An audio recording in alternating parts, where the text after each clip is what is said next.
Nous lisons Tite chapitre 2 à partir du premier verset. Pour toi, dis les choses qui sont conformes à la saine doctrine.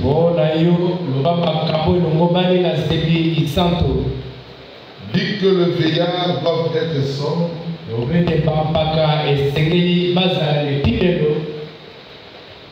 honnête, modéré, saint dans la foi, dans l'amour, dans la patience. Dis que les femmes âgées doivent aussi avoir l'extérieur qui convient à la sainteté,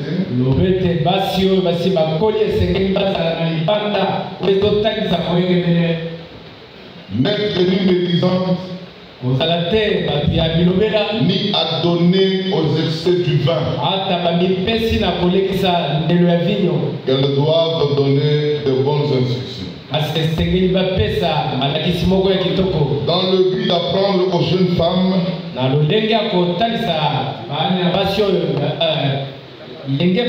à aimer leur mari et leurs enfants, à être retenues chastes, occupées aux soins domestiques, bonnes, soumises à leur mari, afin que la parole de Dieu ne soit pas calomniée. Exhorte de même le jeune gens à être modérés, te montrant toi-même à tous égards un modèle de bonnes œuvres et donnant un enseignement pur, digne. Que Dieu bénisse la lecture de sa parole. Prions. Notre Père qui est aux cieux, nous te sommes infiniment reconnaissants de ta présence au milieu de nous. Nous saluons cette grandiose présence, Seigneur. Avant que nous puissions t'offrir le sacrifice, personnellement, je te demande pardon de toute faute commise, de toute erreur. Seigneur, parce que dans cette chair, si nous disons que nous n'avons pas de péché, nous sommes des menteurs. Qu'à tout moment dans cette chair, nous bronchons, dans la parole, dans la pensée, même dans certains comportements, Seigneur. Mais nous demandons à ceux qui nous en délivrent. Mais avant quoi que ce soit, regarde-nous à travers le sang qui a été versé ce jour-là sur le bois du Calvaire. Seigneur, bénis-nous et fortifie-nous tous. Donne-nous la joie d'entendre de cette parole, d'écouter ta parole, et que cela pénètre dans notre âme et dans notre esprit. Dieu d'Abraham, le Dieu d'Isaac, bénis notre frère qui nous parlera, le frère Pacheli avec son interprète, que tu leur fortifies de plus, Seigneur. Nous voulons rien entendre que ta parole, afin que tout ce qui est charnel tombe. Ô Dieu, délivre-nous de tout le mal, mais accorde-nous le grand privilège de saisir ta parole et de la croire. Bénis chaque frère et chaque sœur qui est en route. Quand ils vont se joindre à nous, Seigneur, rien que ramener la paix et la bénédiction, et que le glorieux Saint-Esprit nous aide à être notre enseignant ce soir. Bénis le culte du début jusqu'à la fin, et ouais-nous tous de ta joie, de ton esprit, et que nous ayons la bonne compréhension d'entendre ta parole dans les noms puissants et merveilleux du Seigneur Jésus-Christ, lui qui est Yahshua, Mashiach. Amen. Amen. Nous allons chanter en louant le Seigneur avec 2 cantiques frères Gédéon. Et après, nous appellerons notre frère pour la parole. Chantons d'abord.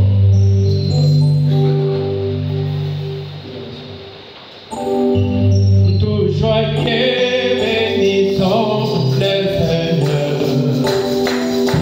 chantons et célébrons ses louanges, adorons avec foi et son cœur.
bâtiment qui produit la paix. Jésus-Christ, assuré pour mon âme.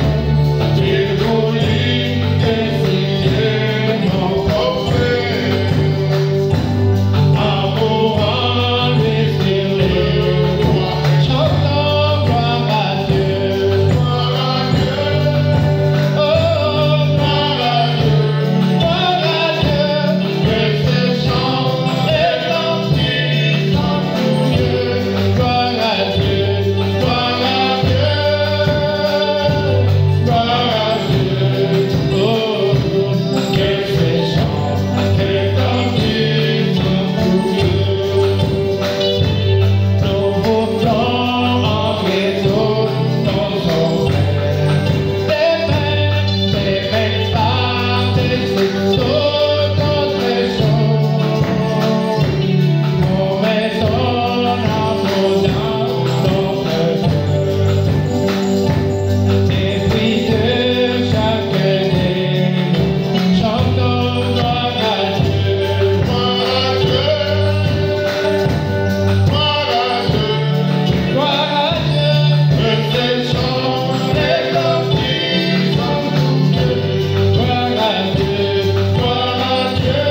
merveilleux. La preuve que Dieu aime le monde. Il a donné son Fils unique. Afin que quiconque croit ne périsse point, mais qu'il ait la vie éternelle. Amen. C'est-à-dire l'amour de Dieu consiste à ce que Dieu a donné son Fils.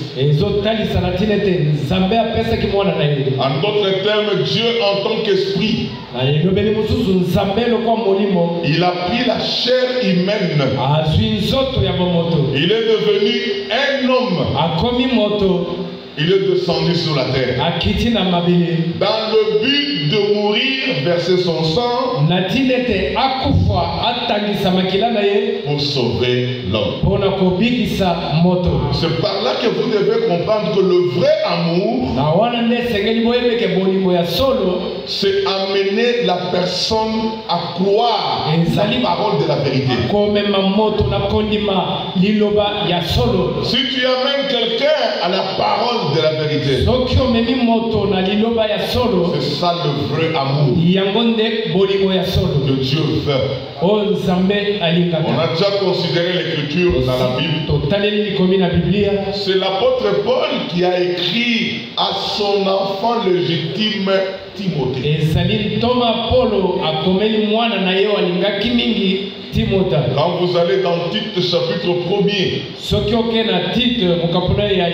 le verset 4, il dit à Tite mon enfant légitime, à notre commune foi, que la grâce et la paix te soient données de la part de Dieu le Père et de Jésus-Christ notre Sauveur.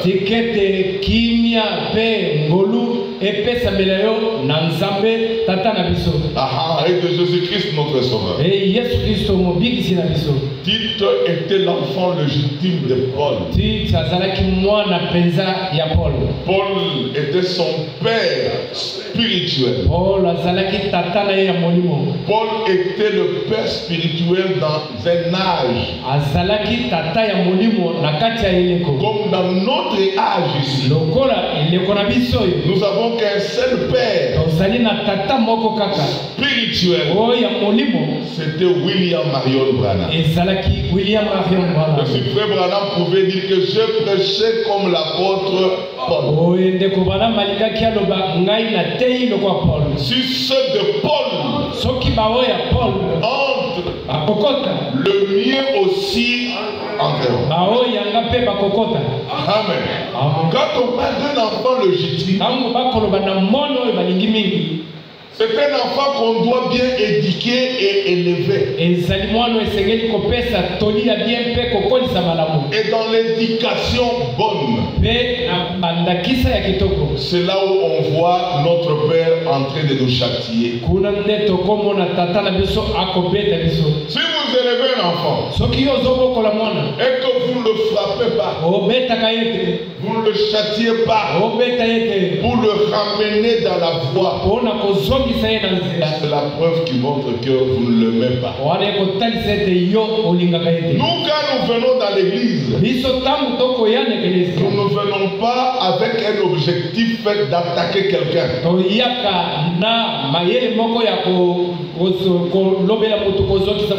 venons pour que Dieu nous corrige. C'est ça l'utilité de l'écriture. Je vais vous faire voir, avant que je laisse à mon frère, regardez dans Timothée. Si je ne m'abuse pas, cette écriture, Timothée. 2 Timothée, chapitre 3.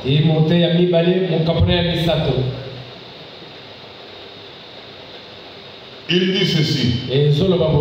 Toute écriture est inspirée de Dieu.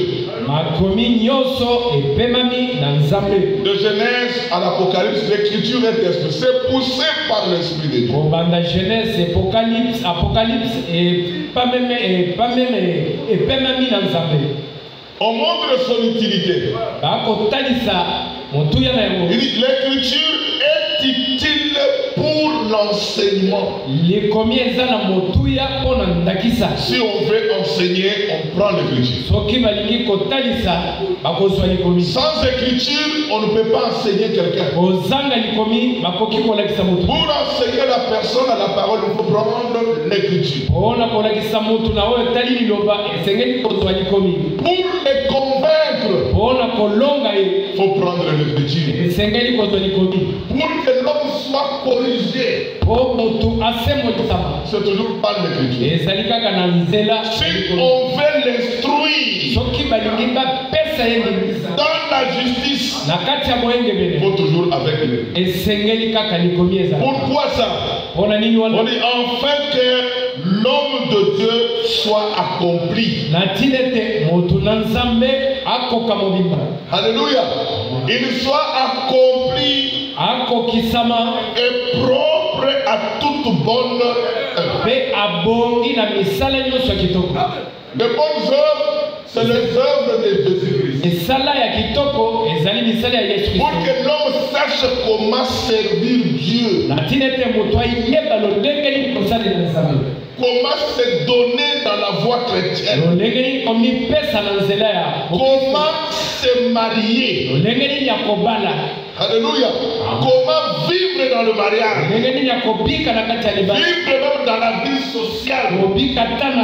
Il faut que l'homme soit instruit. Qu'il soit enseigné. Qu'il soit corrigé par la parole. L'église, l'assemblée. Frère Branham l'appelait, c'est la maison de correction. Quand on vient ici, on doit écouter la parole dure pour qu'on soit corrigé. Et vous verrez, on marchera très bien. Que le Seigneur vous bénisse. J'invite mon frère Pacheli pour la parole. La victoire est dans le sang. Alléluia. Dans le sang de Jésus-Christ, en sauveur. La victoire est dans le sang. Alléluia. À Jésus la gloire et l'honneur, la gloire, gloire et puissance à l'agneau. Gloire à lui l'honneur, la victoire est dans le sang. Alléluia. À Jésus la gloire, à lui l'honneur. Il est vrai que l'honneur et la gloire doivent être rendus. Amen. Celui qui est digne de cela. Que le Seigneur vous bénisse, vous qui êtes venus à sa rencontre. Je suis heureux de vous voir encore ce soir. Parce que dans la prédication d'hier, le frère Franck, il a donné une exhortation qui m'a beaucoup, que j'ai beaucoup apprécié. Il a dit ceci dans sa prédication d'hier soir. Il a dit, le Seigneur, avant de partir, il a donné cette instruction. Il a dit, travaillez jusqu'à ce que je revienne. Amen. Amen. Il a dit, travaillez jusqu'à ce que je revienne. Alors frère Franck interprète ça comme ceci. Il dit personne ne doit cesser de venir à l'assemblée. Amen. Amen. Donc lorsque vous venez à l'assemblée, vous travaillez aussi. Il dit le Seigneur a dit travailler jusqu'à ce que je revienne.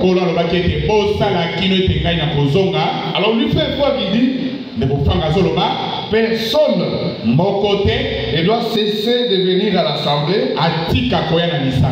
Il dit personne ne doit cesser de servir le Seigneur.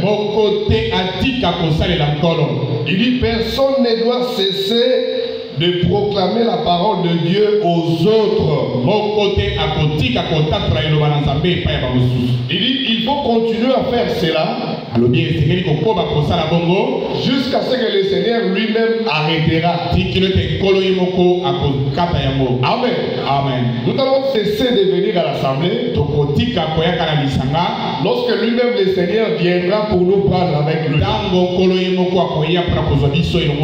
Frère Franck dit avant cela, vous ne devez pas cesser de venir à l'assemblée. Il dit parce que lorsque vous cessez avant que lui n'arrive, vous allez perdre tout ce que vous avez fait avant. Et ça c'est triste. Vous étiez en train de venir chaque jour à l'assemblée. Et à un moment donné, vous êtes fatigué. Et frère Franck dit parce que vous êtes fatigué,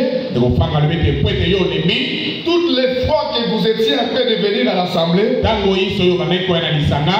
seront perdues, seront annulées. Et vous allez rater votre objectif. Alors j'ai trouvé encore ce verset très intéressant. Hébreux 10, le verset 36. Avant que nous puissions entrer dans le vif du sujet, dans Hébreux chapitre 10, depuis le verset 36, il est dit ceci: car vous avez besoin de la persévérance.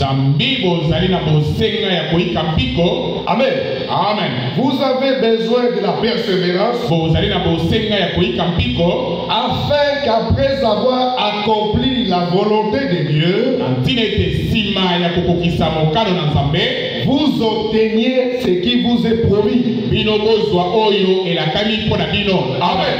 Amen. Nous sommes en train de chercher à obtenir ce que Dieu nous a promis. Mais l'apôtre Paul dit ceci: pour que vous obteniez cela, pour que vous entriez en possession de votre promesse, en possession de votre héritage, il dit vous avez besoin de la persévérance. Et c'est ce que nous sommes en train de faire. En venant chaque jour au culte,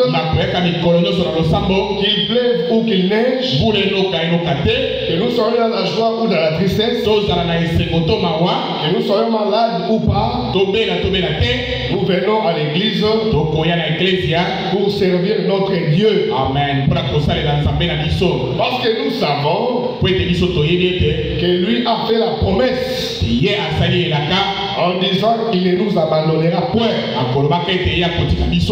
Amen. Amen. Dieu a fait la promesse d'être toujours avec nous.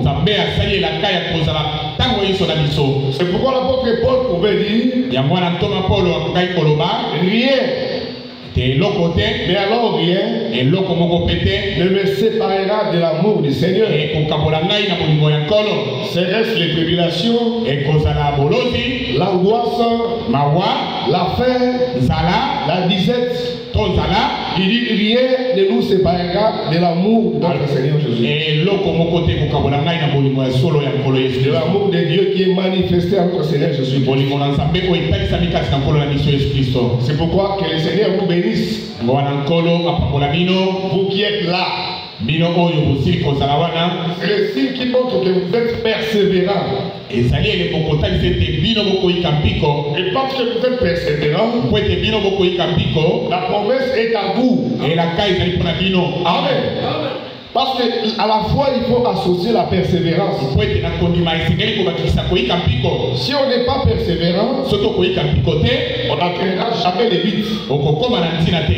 Mais pour que vous puissiez atteindre votre but, kasi po ete yo kóma na ntina na yo vous avez besoin de la persévérance. ozali na bosenga ya koyika mpiko. Bien qu'il y a accompli la volonté du Seigneur. ata komwela ye kokokisa mokano na nkolo. Nous ici, nous avons accompli la volonté de Dieu. biso tokokisi mokano na nzambe. Mais il nous faut la persévérance. kasi esengi na biso koyika mpiko.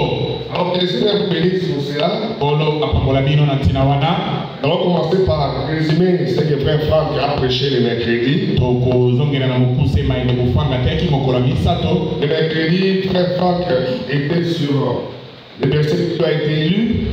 lelo mokolo ya misato ndekofanga azaki na verset oyo etangemaki. C'était Apocalypse chapitre 15, depuis le premier verset. verset oyo batangelaki ezalaki ebondiseli mokambo ya 15 kokanga mongo ya yango. Les personnes écrites lisent jusqu'au verset 4. mokambi ya losambo atangaki no na molongo ya mine. Allons les lire aussi. tokoki mpe kotanga yango. Apocalypse chapitre 15, emondiseli mokambo ya 15 depuis le verset 1er. kobanda na molongo ya yango. Et j'ai vu dans le ciel un autre signe, mpe namoni kuna na lola elembo mosusu grand et merveilleux. monene mpe ya malamu. 7 anges ayant de plaie, ange nsambo kozalaka na mapota.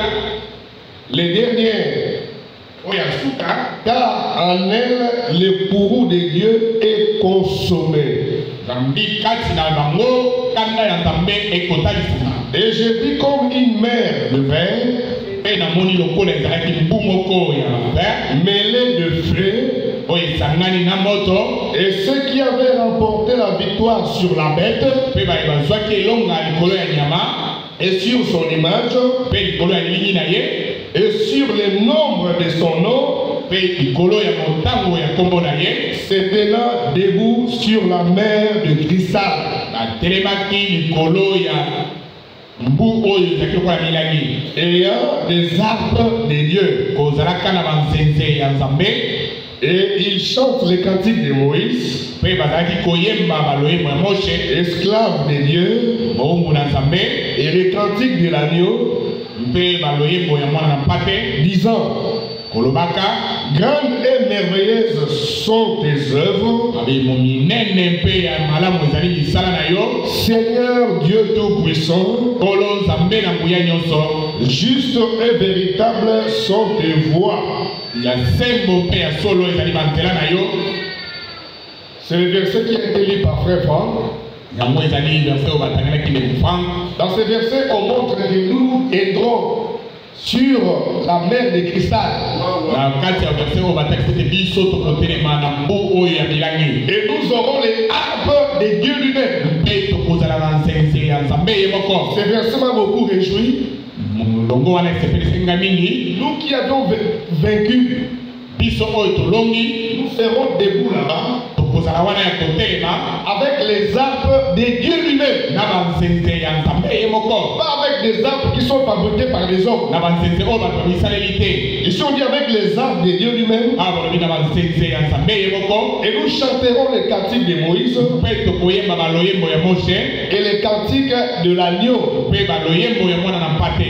Alors Frère Franck explique ceci. ndeko frank akotalisa yango boye. En lisant ce verset, na kotangaka verset oyo il dit c'est pourquoi abi yango wana ntina ces derniers temps ntango oyo ya suka nous avons insisté tobeti mpenza sete mingi sur le fait que nous devons avoir la bonne connexion na ntina ete tosengeli kozala na connexion ya malamu avec l'action de Dieu. na kosala oyo ya nzambe. Donc Frère Franck explique la condition ndeko frank azotalisa lisengisi pour que ce jour-là, po ete mokolo wana vous teniez l'arbre de Dieu bino bosimba nzenze ya nzambe sur la mer de verre. na kati ya mbu ya milangi. Imaginez un peu comment c'est grand.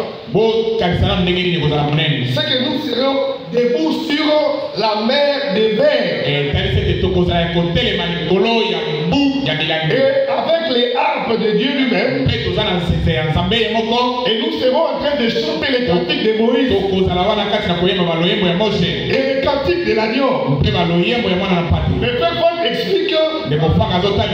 Il dit pour que vous arriviez là-bas, il faut qu'aujourd'hui vous ayez la bonne connexion avec l'action de Dieu. Amen.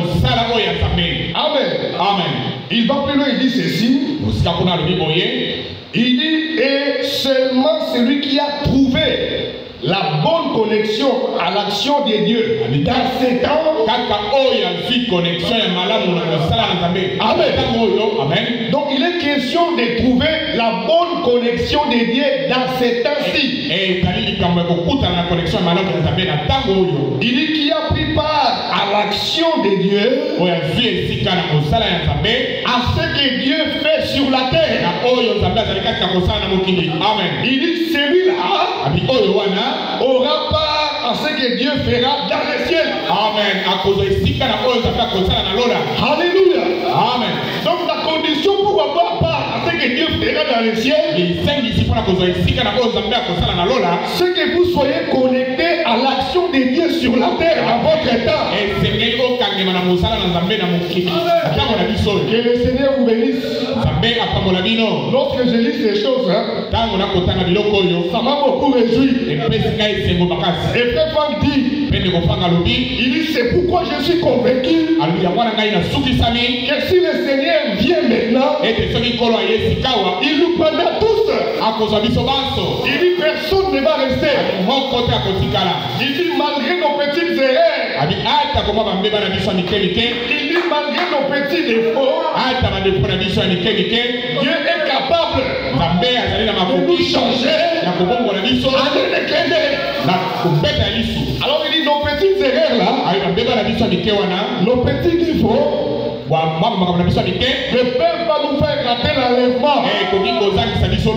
Il dit pourquoi? Parce que nous sommes connectés à l'action de Dieu à cet temps. Amen. Il dit c'est ça la condition.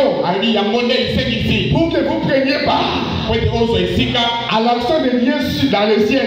Mais d'abord ici tu n'as pas part à l'action de Dieu sur la terre. Tu prétends que tu auras part à l'action de Dieu sur la terre. Mensonge. Un grand mensonge. Les gens de dénomination ici, ils passent à côté de ce que Dieu est en train de faire maintenant.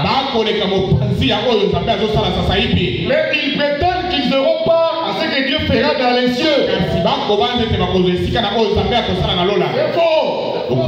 Frère, dit la condition, d'abord sur la terre, il faut que vous preniez part.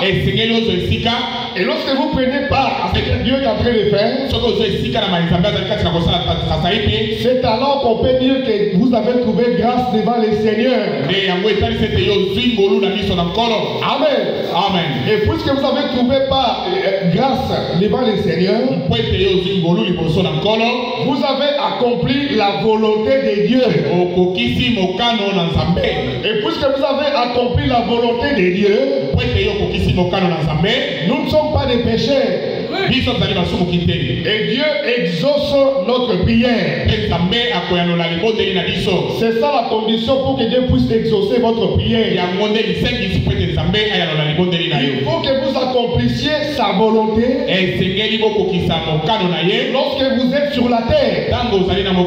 Amen. Amen. Il faut que vous trouviez grâce devant la face de Dieu. D'abord, lorsque vous êtes sur la terre. Lorsque vous lisez dans Jean chapitre 9, nous allons lire depuis le verset 31. L'évangile de Jean chapitre 9, depuis le verset 31, il est dit ceci. Or, nous savons que Dieu n'écoute pas les pécheurs. Je suis en train de lire avec la version Darby. Mais si quelqu'un est pieux envers Dieu et fait sa volonté, c'est celui-là qui l'écoute. Nous ne sommes pas des pécheurs. Parce que nous ne sommes pas incrédules. Amen. Amen. Nous avons reçu la promesse pour notre jour. Et nous avons accompli la volonté de Dieu. Et c'est nous que Dieu exauce. Les docteurs et One Frank. C'est pourquoi il faut que Dieu te révèle la personne que Dieu utilise dans ton temps.